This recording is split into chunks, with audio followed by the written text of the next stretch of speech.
150 سال پہلے پیرامڈز کے برابر سے ایک شخص گزر رہا تھا کہ اچانک اس کے سامنے جیکل آ گیا۔ اس آدمی کو اس بات کا بالکل بھی علم نہیں تھا کہ اگلے ہی لمحے وہ پیرامڈز کی کون سی خاص چیز دیکھنے جا رہا ہے۔ آدمی نے جیکل کی طرف پتھر پھینکا تو وہ جیکل پیرامڈ میں بنے ہوئے ایک چھوٹے سے سوراخ میں گھس گیا۔ یہ منظر دیکھتے ہی اس آدمی سے رہا نہیں گیا، کیونکہ اب وہ پیرامڈ میں بنے اس سوراخ کے اندر دیکھنا چاہتا تھا۔ زیم ٹی وی کی ویڈیوز میں ایک بار پھر سے خوش آمدید۔ اندر داخل ہوتے ہی آدمی نے خود کو پیرامڈ کے اندر بنے ایک سیکرٹ چیمبر میں پایا، جس کی دیواروں پر عجیب و غریب لکھائی میں کچھ لکھا ہوا تھا۔ ناظرین، یہی وہ پوائنٹ تھا جس نے دنیا بھر کے ریسرچرز اور آرکیولوجسٹ کو جھنجھوڑ کر رکھ دیا۔ یہی وہ دن تھا جب دنیا کو معلوم پڑا کہ پیرامڈز کے اندر سیکرٹ چیمبرز بھی موجود ہیں، جن پر آج تک ریسرچ چل رہی ہے۔ اس ویڈیو کے پارٹ 1 میں ہم نے دیکھا کہ کیسے 4500 سال پہلے ایجپشنز نے بغیر کمپس کے نہ صرف پیرامڈ کی ہر سائیڈ کو ایگزیکٹ ڈائریکشن دی، بلکہ بغیر لیزر لیول کے زمین کو پرفیکٹلی لیول بھی کیا۔ نہ صرف اتنا، بلکہ ہم نے یہ بھی جانا کہ انہوں نے کیسے بغیر ماڈرن ٹولز کے 50 ٹن وزنی پتھروں کو اسکوائر شیپ بھی دیا اور ان کو بنا کسی کرین کی مدد سے پیرامڈ کے ٹاپ تک بھی پہنچایا۔ یہ تمام چیزیں جاننے کے بعد ریسرچرز پریشان تھے کہ کنگز چیمبر میں موجود 1 پیس گرینائٹ سے بنایا ہوا یہ تابوت اندر اس چھوٹے سوراخ سے کیسے لایا گیا۔ پیرامڈز کو بنانے کا مقصد کیا تھا، اور روبوٹک کیمرہ نے جب پیرامڈ کے اندر پتھر کے سلیب میں سوراخ کیا تو اس کے اندر وہ کون سا منظر دیکھا گیا جو پچھلے 4500 سالوں سے کسی نے بھی نہیں دیکھا تھا۔ یہ سب آپ جان سکیں گے ویڈیو کے اس پارٹ میں، تو آئیے شروع کرتے ہیں۔ Challenge number 7، the great pyramid of Giza, جو تمام پیرامڈز کے مقابلے میں سب سے اونچا اور چوڑا پیرامڈ ہے۔ اس کے اندر ابھی تک 2 ہڈن چیمبرز تلاش کیے جا چکے ہیں۔ ایک کو کنگز چیمبر اور دوسرے کو کوئنز چیمبر کا نام دیا گیا ہے۔ جب پہلی بار کنگز چیمبر کے اندر ریسرچرز کی ٹیم گئی تو انہوں نے اس کے اندر ایک ایسی چیز دیکھی جو بالکل بھی ایکسپیکٹڈ نہیں تھی۔ جی ہاں، ان کو وہاں 4500 سال پرانا گرینائٹ سے بنا ہوا ایک ایسا تابوت ملا جو اندر سے خالی تھا۔ لیکن حیران کرنے والی چیز تابوت کا ملنا نہیں تھا، بلکہ ایکسپرٹس یہ دیکھ کر حیران رہ گئے کہ اس چیمبر میں اندر آنے کا راستہ صرف یہ چھوٹا سا سوراخ ہے جس میں سے انسان بھی مشکل سے آ سکتا ہے۔ تو آخر یہ 1 پیس گرینائٹ کا تابوت اندر کیسے آیا؟ آخرکار کئی سالوں کی ریسرچ کے بعد یہ رزلٹ نکالا گیا کہ پہلے کنگز چیمبر اندر سے بنایا گیا اور اسی وقت یہ تابوت رکھا گیا تھا۔ اس کے بعد چیمبر کو سیل کر کے صرف یہ چھوٹا سا سوراخ چھوڑا گیا۔ چیلنج نمبر 8، آخر 4500 سال پہلے وہ کون لوگ تھے جنہوں نے پیرامڈز بنانے کا اتنا مشکل ترین چیلنج کمپلیٹ کیا تھا؟ یہ ایک ایسا سوال تھا جس کے بارے میں کئی مختلف تھیوریز گردش کرتی رہی ہیں۔ کسی نے بولا کہ یہ مشکل ترین کام ان غلاموں سے کروایا جاتا تھا جو خود ایجپشنز نہیں تھے، اور ان غلاموں سے زور زبردستی اتنا وزن اٹھوایا جاتا اور پتھر توڑوائے جاتے تھے۔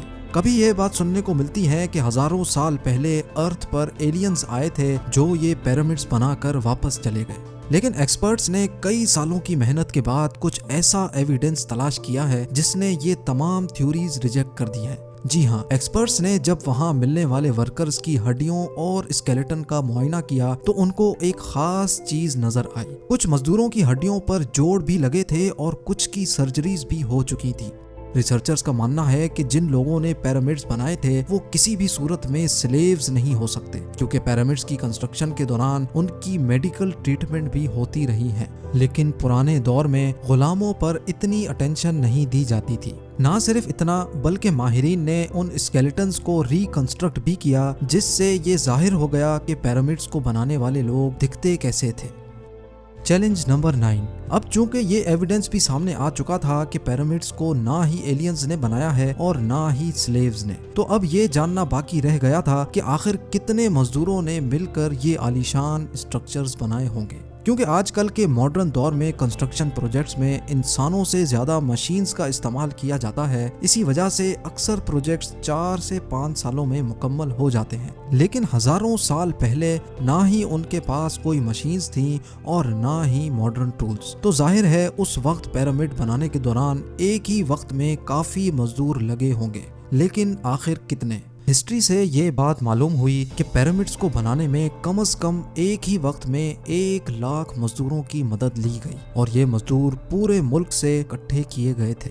چیلنج نمبر 10، پیرامڈس کی الجھی ہوئی گتھیاں اب سلجھنا شروع ہو چکی تھی۔ ایکسپرٹس اور آرکیولوجسٹ اب ایک ایسے موڑ پہ کھڑے تھے جہاں انہوں نے پیرامڈس کی کنسٹرکشن کے کئی پوشیدہ رازوں کو فاش کر دیا تھا، لیکن کئی راز ابھی بھی پوشیدہ تھے جو بار بار ریسرچرز کو تنگ کر رہے تھے۔ ان میں سے ایک راز تھا پیرامڈ بنانے کا مقصد۔ جی ہاں، 60 لاکھ ٹن سے بھی زیادہ وزنی 23 لاکھ پتھروں سے بنا صرف ایک پیرامڈ اور ان کے اندر بنے سیکرٹ چیمبرز کا آخر کوئی تو مقصد ہوگا۔ ریسرچرز کا ماننا تھا کہ صرف ممیز کو دفنانے کے لیے اتنا تام جام نہیں کیا جا سکتا، بلکہ ان پیرامڈز کا کوئی اور خاص مقصد بھی تھا۔ اس مقصد کو جاننے کے لیے دنیا بھر سے مختلف اداروں سے مدد حاصل کی گئی اور یہ رزلٹ نکالا گیا کہ پیرامڈز کا مقصد تھا انسانوں کو خدا بنانا۔ جی ہاں، ایجپشنز کا ماننا تھا کہ جب انسان مر جاتا ہے تو وہ اوپر آسمان میں جا کر ایک ستارہ بن جاتا ہے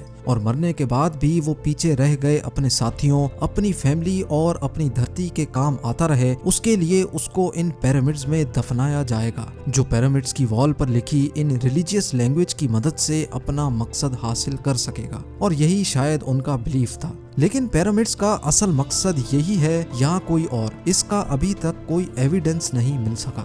چیلنج نمبر 11، اینشینٹ انجینئرنگ کی ہسٹری کے ان شاہکار اسٹرکچرز کے ڈیزائن نے ایک بار پھر سے ایکسپرٹس کو مصیبت میں ڈال دیا۔ یہ معاملہ شروع ہوا تھا گیزا کے پیرامڈز کی ایک ایریل فوٹوگراف سے، جس میں دیکھا گیا کہ ان تینوں پیرامڈز کا اسٹرکچر ایک دوسرے سے الائنڈ نہیں ہے۔ یہ معلوم نہیں ہو پا رہا تھا کہ جن لوگوں نے 4500 سال پہلے انچ بائی انچ لیول کر کے اتنی صفائی سے پیرامڈ بنائے، انہوں نے ان 3 پیرامڈز کو ایک دوسرے سے الائن کیوں نہیں کیا؟ کیوں ان تینوں کی پوزیشنز آپس میں کسی بھی صورت میں میچ نہیں ہو رہی؟ پہلے تو یہ ایک کو انسیڈنس سمجھا گیا، لیکن صرف تب تک جب تک رابرٹ پوال نے یہ کوڈ کریک نہیں کیا تھا۔ رابرٹ پوال کا ماننا تھا کہ یہ سب ایک کو انسیڈنس نہیں، بلکہ ان پیرامڈز کی یہ پوزیشنز ایک سوچے سمجھے پلان کی وجہ سے رکھی گئی تھی، کیونکہ اس دور میں ایجپشین ستاروں کو بہت مانتے تھے۔ اسی وجہ سے انہوں نے اورینز بیلٹ کے 3 ستاروں کی پوزیشنز کے حساب سے ہی یہ پیرامڈز بنائے۔ اگر غور کیا جائے تو ان 3 ستاروں میں سے 2 برائٹ ستارے ہیں، پر ایک ستارہ ڈم بھی ہے اور ان دونوں سے ہٹا ہوا بھی ہے۔ ستاروں کا یہی ایگزیکٹ پیٹرن گیزا کے پیرامڈ میں بھی استعمال کیا گیا۔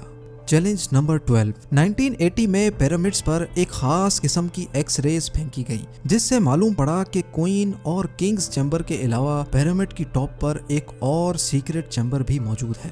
ڈاکٹر زاہی حواس کا ماننا تھا کہ شاید یہی وہ سیکرٹ چیمبر ہے جس کے اندر پیرامڈ کے کئی راز پوشیدہ ہیں۔ اس سیکرٹ چیمبر تک پہنچنے کے لیے 5 سالوں کے ٹائم میں ایک روبوٹک کیمرہ تیار کروایا گیا، جس کو 1993 میں اس چھوٹی سرنگ میں بھیجا گیا۔ ٹھیک 200 فیٹ کے بعد روبوٹک کیمرہ رک گیا، کیونکہ اب اس کے سامنے پتھر کا ایک سلیب تھا جس پر 2 کاپر ہینڈلز بھی لگے تھے۔ لیکن ایکسپرٹس کو ہر قیمت پر سلیب کے اس پار کا منظر دیکھنا تھا جو پچھلے 4500 سالوں سے کسی نے بھی نہیں دیکھا تھا۔ اس کے لیے مزید 8 سالوں کی محنت کے بعد ایک ایسا روبوٹ تیار کیا گیا جس کے آگے ڈرل مشین بھی لگی تھی۔ 2001 میں اس روبوٹ نے لائم سٹون سے بنے سلیب میں باریک چھید کر دیا، اتنا باریک کہ صرف ایک کیمرہ اس میں اندر جا سکے۔ جب کیمرہ نے اس چھید کے اندر دیکھا تو اس کے اندر ایک اور پتھر کا سلیب موجود تھا، لیکن جب کیمرہ کا اینگل زمین کی طرف کیا گیا تو کچھ ایسا نظر آیا جس نے سب کے رونگٹے کھڑے کر دیے۔ جی ہاں، زمین پر لال رنگ سے کچھ خاص الفابیٹس لکھے تھے۔ یہ الفابیٹس اس چھوٹے پیسج کو سیل کرتے وقت 4500 سال پہلے لکھے گئے تھے۔ نہ ہی ایکسپرٹس کو یہ لکھائی سمجھ آئی اور نہ ہی اس کا مقصد سمجھ آیا، لیکن ڈاکٹر زاہی حواس کا ماننا ہے کہ اس دوسرے سلیب کے اس پار ضرور ایک سیکرٹ چیمبر موجود ہے جو پچھلے 4500 سالوں سے کسی نے بھی نہیں دیکھا۔ ہو سکتا ہے آنے والے چند سالوں میں کوئی دوسرا ایڈوانسڈ روبوٹک کیمرہ اس چیمبر کے اندر دیکھ سکے۔ آپ لوگوں کا اس بارے میں کیا خیال ہے مجھے کامنٹس میں ضرور بتائیں۔ امید ہے زیم ٹی وی کا یہ ایپیسوڈ بھی آپ لوگ بھرپور لائک اور شیئر کریں گے۔ آپ لوگوں کے پیار بھرے کامنٹس کا بے حد شکریہ۔ ملتے ہیں